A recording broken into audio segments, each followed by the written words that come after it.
ഇന്ന് ഡിസ്കസ് ചെയ്യാനുള്ളത് കുറച്ച് പ്രോബ്ലംസ് ആണ്. നമ്മൾ കഴിഞ്ഞ ക്ലാസ്സിൽ 3 ഫേസ് പവർ മെഷർമെൻറ്റ് പറഞ്ഞിരുന്നു. അതുമായി ബന്ധപ്പെട്ട ചില പ്രോബ്ലംസാണ് നമുക്ക് ഡിസ്കസ് ചെയ്യാനുള്ളത്. ഒന്നാമത്തെ ക്വസ്റ്റ്യൻ നോക്കാം. 3 identical coils of each having resistance 20 ohm and XL is equal to 20 ohm are connected in delta. Apply 440 volt 50 Hz 3 phase apply. Calculate the line current and reading of each of 2 watt meter connected to measure power. അതായത് 3 identical ആയിട്ടുള്ള coils, ഓരോന്നിലുള്ള resistance എന്ന് പറഞ്ഞാൽ 20 ohm ആണ്, inductive reactance എന്ന് പറഞ്ഞാൽ 20 ohm ആണ്. അത് connect ചെയ്തിട്ടുള്ള ഡെൽറ്റയിലാണ്. അതിനോട് 440 volt 50 Hz 3 phase supply connect ചെയ്തിട്ടുണ്ട്. അങ്ങനെയാണെന്നുണ്ടെങ്കിൽ ലൈൻ കറണ്ട് കാൽക്കുലേറ്റ് ചെയ്യണം, 2 വാട്ട് മീറ്ററിൻ്റെയും റീഡിങ്ങും കാൽക്കുലേറ്റ് ചെയ്യാനാണ് നമ്മളോട് പറഞ്ഞിട്ടുള്ളത്. അപ്പോൾ ഇതിൻ്റെ ഒരു ഡയഗ്രാം നമ്മളിവിടെ കാണിച്ചിട്ടുണ്ട്. ഡയഗ്രത്തിൽ 3 ഐഡൻറ്റിക്കൽ ആയിട്ടുള്ള കോയിൽസ് ഉണ്ട്. ആ 3 ഐഡൻറ്റിക്കൽ കോയിലിൻ്റെ ഇൻഡക്റ്റീവ് റിയാക്റ്റൻസ് ഇവിടെ കാണിച്ചിട്ടുണ്ട് 20 ohm ആണ്. അതേപോലെ റെസിസ്റ്റൻസ് കാണിച്ചിട്ടുണ്ട് 20 ohm ആണ്. നമ്മൾ കണക്ട് ചെയ്തിട്ടുള്ള ഡെൽറ്റയിലാണ്. ഡെൽറ്റ കണക്ഷനോട് നമ്മൾ 2 വാട്ട് മീറ്ററും കണക്ട് ചെയ്ത് വെച്ചിട്ടുണ്ട്. 2 വാട്ട് മീറ്റർ മെത്തേഡിൽ നമ്മൾ 2 വാട്ട് മീറ്ററും കണക്ട് ചെയ്ത് വെച്ചിട്ടുണ്ട്. സപ്ലൈ കൊടുത്തിട്ടുള്ള 440 volt 50 Hz. ഇത്രയും കാര്യങ്ങളാണ് നമ്മൾ ക്വസ്റ്റ്യൻ തന്നിട്ടുള്ളത്. ഇനി ആദ്യം നമുക്ക് കാണേണ്ടത് ലൈൻ കറണ്ടാണ്. അപ്പോൾ ലൈൻ കറണ്ട് കാണാൻ വേണ്ടിയിട്ട് നമുക്കറിയണ equation IL is equal to line current എന്ന് പറഞ്ഞാൽ ഡെൽറ്റയിൽ √3 × I phase ആണ്. അപ്പോൾ നമുക്ക് I phase കണ്ടുപിടിച്ച് കഴിഞ്ഞാൽ അതിന് √3 കൊണ്ട് മൾട്ടിപ്ലൈ ചെയ്ത് കഴിഞ്ഞാൽ നമുക്കെന്ത് കാണാൻ പറ്റും? IL കണ്ടുപിടിക്കാൻ പറ്റും. അപ്പോൾ ആ I phase കണ്ടുപിടിക്കാൻ വേണ്ടിയിട്ട് നമുക്ക് I phase പറഞ്ഞാൽ V phase divided by Z phase ആണ്. നമുക്കറിയാം V phase divided by Z phase ആണ്. അപ്പോൾ ആദ്യം നമുക്ക് Z phase നോക്കാം. Z phase എന്ന് പറഞ്ഞാൽ √R² + XL² ആണ്. അപ്പോൾ ഇതിൽ √R² എന്ന് പറഞ്ഞാൽ 20 ആണ്, XL² എന്ന് പറഞ്ഞാൽ 20 ആണ്. അപ്പോൾ √20² + 20² എന്ന് വന്നു. അതായത് √800 എന്ന് വന്നു. അതായത് Z phase is equal to 28.28 എന്ന് വന്നു. അപ്പോൾ നമുക്കറിയാം പിന്നെ VL എന്ന് പറഞ്ഞാൽ എന്തുതന്നെയാണ്? V phase തന്നെയാണ്. VL എന്ന് പറഞ്ഞാൽ V phase ആണ്. അപ്പോൾ ഇവിടെ ക്വസ്റ്റ്യനിൽ നമുക്ക് VL തന്നിട്ടുണ്ട്. അതേപോലെ ഇനി നമുക്ക് Z phase നമ്മളിപ്പോൾ ഇവിടെ കണ്ടുപിടിച്ച് ചെയ്തു. Z phase കണ്ടു, V phase ക്വസ്റ്റ്യനിൽ തന്നിട്ടുണ്ട്. അങ്ങനെയാണെങ്കിൽ I phase is equal to V phase divided by Z phase ആണ്. V phase divided by Z phase ആണ്. V phase VL തന്നെയാണ്. അതായത് V phase is equal to VL ഏതാണ്ട് 440 ഡിവൈഡഡ് ബൈ Z phase എന്ന് പറഞ്ഞാൽ നമ്മൾ ഇപ്പോൾ കണ്ടുപിടിച്ച് 28.28 ചെയ്ത് കഴിഞ്ഞാൽ 15.15 ആംപിയർ എന്ന് കിട്ടും. അതായത് phase current I phase is equal to 15.15 ampere എന്ന് കിട്ടി. അപ്പോൾ ഒന്നാമത്തെ ക്വസ്റ്റ്യൻ ലൈൻ കറണ്ട് കാണാനായിരുന്നു. ആ ലൈൻ കറണ്ട് കാണാൻ വേണ്ടിയിട്ട് നമ്മൾ ആദ്യം line current is equal to √3 × I phase ആണ്. ആ √3 × I phase ചെയ്ത് കഴിഞ്ഞാൽ നമുക്ക് ലൈൻ കറണ്ട് കാണാൻ പറ്റും. അപ്പോൾ I phase ആദ്യം നമ്മൾ കണ്ടുപിടിച്ചു 15.15 ആംപിയർ. ഇനി നമുക്ക് വേണ്ട ഏതാണ്? ലൈൻ കറണ്ട് ആണ്. അപ്പോൾ ലൈൻ കറണ്ട് കാണാൻ വേണ്ടിയിട്ട് നമ്മൾ എന്ത് ചെയ്തു? ഈ കിട്ടിയ വാല്യൂന് √3 കൊണ്ട് മൾട്ടിപ്ലൈ ചെയ്യണം. സോ നമ്മൾ എന്ത് ചെയ്തു? ഈ IL കാണാൻ വേണ്ടിയിട്ട് നമ്മൾ എന്ത് ചെയ്തു? √3 × I phase കൊണ്ട് മൾട്ടിപ്ലൈ ചെയ്തു. സോ √3 × I phase എന്ന് പറഞ്ഞാൽ 15.55 ആണ്.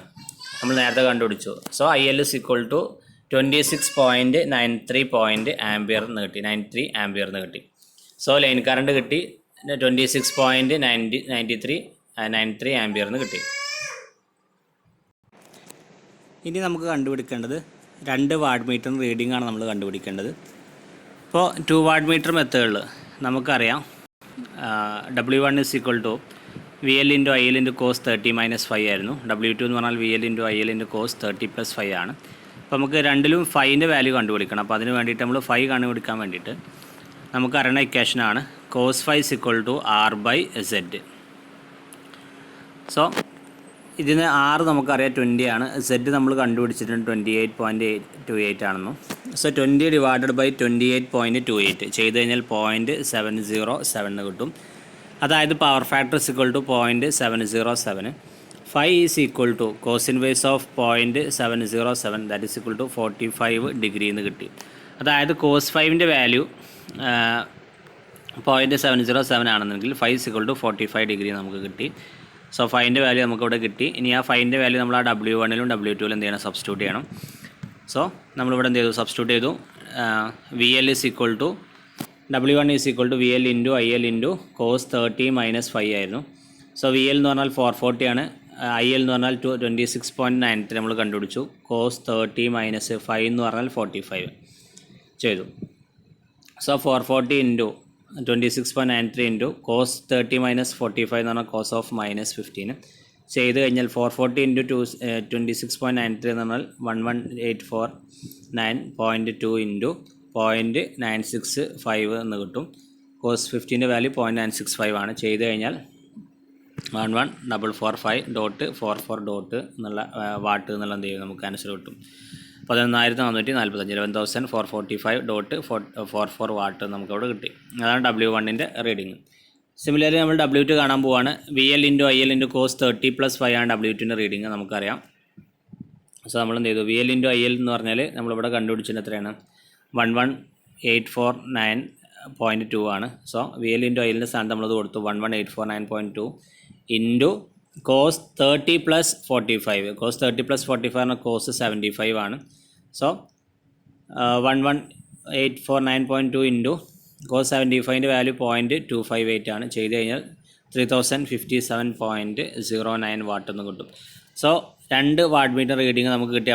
W1 എന്ന് പറഞ്ഞാൽ 445.44 വാട്ടും W2 എന്ന് പറഞ്ഞാൽ 3057.09 വാട്ട് നമുക്കിവിടെ കിട്ടി.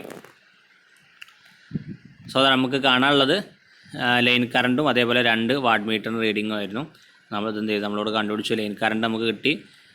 ലൈൻ കറണ്ട് എന്ന് 26.93 ആംപിയർ നമ്മൾ കണ്ടുപിടിച്ചു. അതേപോലെ W1 എന്ന് പറഞ്ഞാൽ 11,445.44 വാട്ടും W2 എന്ന് പറഞ്ഞാൽ 3057.09 വാട്ട് നമുക്ക് കിട്ടി. ടോട്ടൽ പവർ എന്ന് പറഞ്ഞാൽ W1 + W2 ആണ്. 11,445.44 watt plus 3057.09 watt is equal to 14,502.53 watt നമുക്ക് കിട്ടി. അപ്പോൾ ഇതാണ് ഈ സർക്യൂട്ട് വരുന്ന ടോട്ടൽ പവർ 14,502.53 വാട്ട്.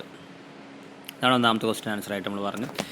ഇനി രണ്ടാമത്തെ ക്വസ്റ്റ്യൻ നോക്കാം. Input power to a 2000 volt 50 hertz running on full load at an efficiency of 90% is measured by 2 watt meter which indicates 3000 kilowatt 1000 kilowatt respectively. Find input power, power factor, line current and output power. അതായത് ഒരു 2000 volt 50 hertz full ലോഡിൽ run ചെയ്യുന്ന ഒരു മെഷീൻ്റെ efficiency എന്ന് പറഞ്ഞാൽ 90% ആണ്. ആ മെഷീനിലോട്ട് നമ്മൾ എന്ത് ചെയ്തു, 2 വാട്ട് മീറ്റർ വെച്ച് നമ്മൾ എന്ത് ചെയ്തു, മെഷർ ചെയ്തു. അപ്പോൾ ഒരു വാട്ട് മീറ്റർ 300 കിലോ വാട്ടും ഒരു വാട്ട് മീറ്റർ 100 കിലോ വാട്ടാണ് നമ്മൾ അതിൽ റീഡ് ചെയ്തിട്ടുള്ളത്. അങ്ങനെയാണെങ്കിൽ അതിൻ്റെ ഇൻപുട്ട് പവർ കാണണം, പവർ ഫാക്ടർ കാണണം, ലൈൻ കറണ്ട് കാണണം, അതേപോലെ ഔട്ട്പുട്ട് പവറും കണ്ടുപിടിക്കണം. ഇത്രയും കാര്യങ്ങളാണ് നമുക്ക് കാണാനുള്ളത്. ആദ്യം നമ്മൾ തന്നിട്ടുള്ള റീഡിങ്സും ജസ്റ്റ് ഒന്ന് നോട്ട് ചെയ്തു. W1 എന്ന് പറഞ്ഞാൽ ഇവിടെ തന്നിട്ടുണ്ട്. W1 എന്ന് പറഞ്ഞാൽ 300 കിലോ വാട്ടാണ്. അതേപോലെ W2 എന്ന് പറഞ്ഞാൽ 100 കിലോ വാട്ടാണ്. പിന്നെ VL തന്നിട്ടുണ്ട് 2000 വോൾട്ട്.